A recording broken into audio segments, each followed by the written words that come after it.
What up, what up, what up? Hello, everyone. Welcome to episode 5 of HypeBX Radio. Brand spanking new episode. And we got a special guest tonight. She's the newly crowned NABF Super Flyweight Champion. But before we get into that, we're going to talk about a little bit of news. And I also just want to shout out all the social media that I'm on. Instagram, HypeBX, and Twitter, HypeBX87. Feel free, once again, to leave any feedback you guys have about the show, anybody you guys want to see on the show, any questions, any upcoming news, anything you want. Feel free to just hit me up on there. I'm pretty active on there. I don't miss any mention. I don't miss any comments. I usually respond really quick. So feel free to. Once again, it's HypeBX on Instagram and HypeBX87 on Twitter. And I just want to share a little bit of news before we get into our special guest tonight as well. We have, from Argentina, a knockout championship win with Amanda Serrano. She defeated Maria Merdana, sorry for butchering that name, for the WBO lightweight title in Argentina. She is one half of the dominant Serrano sisters from New York City. So congratulations to her. They're doing big things over in the East Coast as far as their weight class and the women's division out there. So big congrats to her. And then also up north in Canada, they actually had a big all-female fight card. And the main event was Olivia Garullo. She won an 8-round unanimous decision over, I think, the talented Kalisha West. I'm pretty sure Kalisha's going to bounce back from this fight. Every fight is a learning curve, and I'm pretty sure she's going to come back even stronger, even faster than she did the last fight. So I still support her no matter what, win or loss. She's one of the best out there. If you haven't seen her fight, please go check her out. One of the fights I suggest you guys YouTube would be Kalisha West versus Ava Knight. That is, in my eyes, basically the Ali Foreman of women's boxing right now. They are two of the most competitive female boxers in their weight class. So definitely go check them out. And once again, follow me on Twitter or Instagram if you have any upcoming news or any upcoming fights you guys want me to talk about. I know that there's a big amateur tournament coming up at the end of the month, Beautiful Brawlers. It's in Northern California, and I just want to give those girls a big shout-out. It's an amateur tournament, so big prospects coming out of that tournament. Once again, it's called Beautiful Brawlers. I'm not too sure if it's streamed online or if they're going to have it on television. If they do, I will definitely release the news and tell you guys where to go check that out. So that wraps up our news segment, and right now I want to bring in the special guest. She hails from Pueblo, Colorado. She is now the NABF Super Flyweight Champion. She won it last month against Patricia Alvacar in the Coachella Valley. It was an amazing fight. Both were evenly matched, and she just came out with the more powerful, more faster punches. And she's one of the most – she's a superwoman in my eyes. She's a full-time mother, boxer. She does it all. I just heard her about 8 years ago. She was actually featured on ESPN Friday Night Fights. She's basically one of the best in her weight class right now, and her name is Chantel Cordova.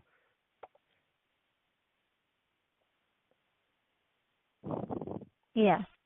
Oh, hi. Okay. Sorry, I'm having a little bit of technical difficulties. My little thing here is being a little lame right now. Chantel, once again, thanks and welcome to the show. I really appreciate you doing this interview for me. I really want to just get your name out there. You're one of the best in women's boxing, and I think you're underappreciated for who you are and what you've done for the sport. So I just want to give you a little bit more exposure and just let people know who Chantel Cordova is tonight. Thank you. Thank you for having me on. I appreciate it. No problem. I want to say congratulations once again for winning that title. I know it was a tough fight for you, and I knew it's been a long journey to get here to this point of your career. So I just want to say congratulations. I know you got a lot more ahead of you, but before we get into that, I want to start off with just the simple question of why boxing? Like, how did you get into the sport? I've been boxing since I was 9, so it's been a long road. It's kind of like a family affair. My dad was a boxer, and then my brother is, and that's how I became. And so 9 years old, we started fighting, and ever since then, I became amateur for a while. Got on the USA team in 2005 and 2006. Turned pro in 2006 because there were women in the Olympics, and then had to stop for a little bit in 2008 when I gave birth to my child, and then I'm back on it, and now I've got 2 belts.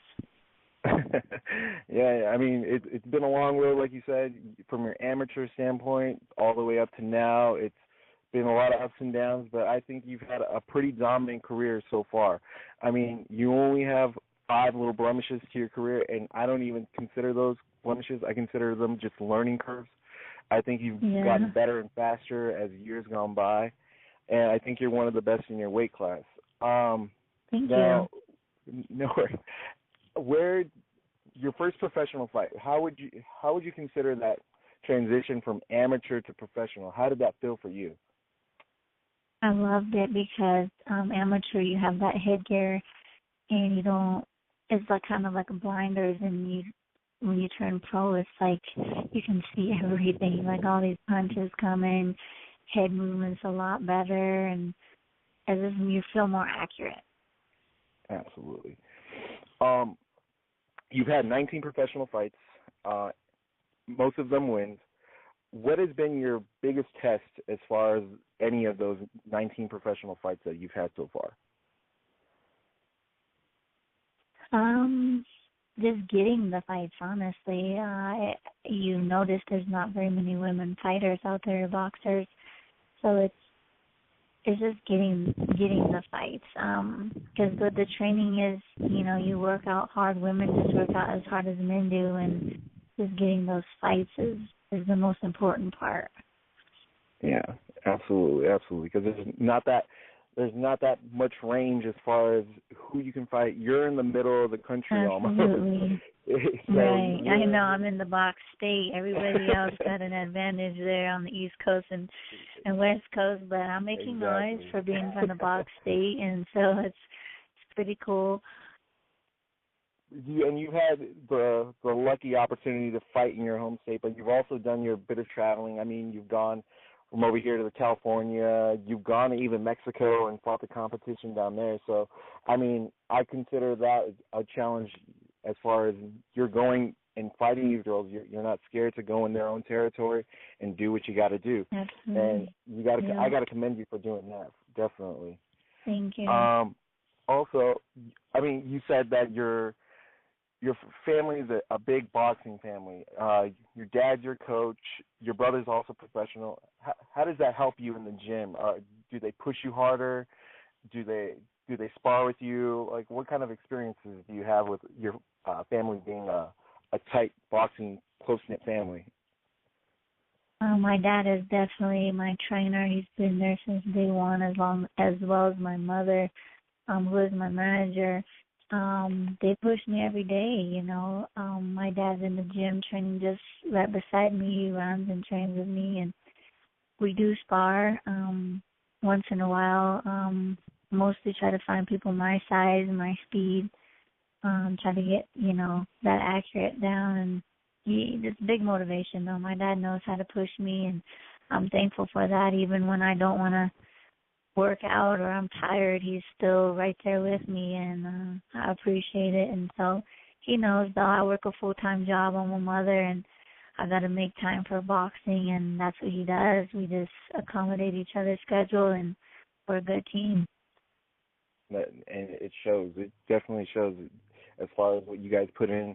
It shows that you, with your dedication, I see it on social media, you're always in the gym, no matter what. You're a full-time mother. Yeah.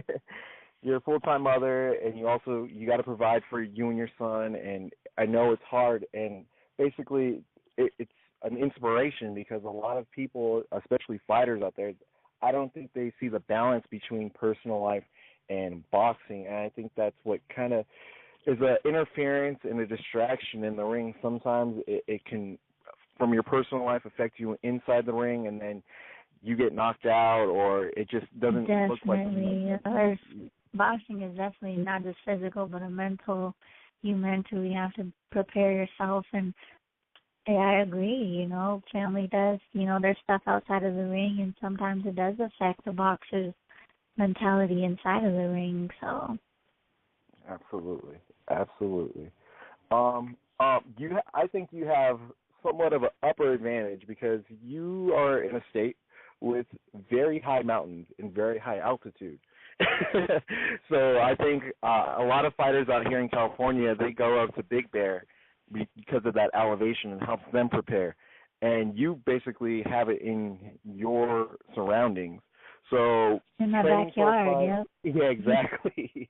So your endurance, your stability, I think, is an upper advantage for you, just because you're gonna last those 8 or 10 rounds. Your endurance is incredible. What other preparation do you have going into any of your fights?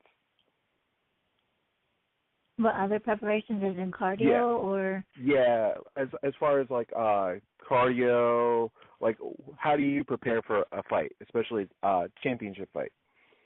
I do a lot of running and bike. I'm a biker chick, so I get on the bike and just go.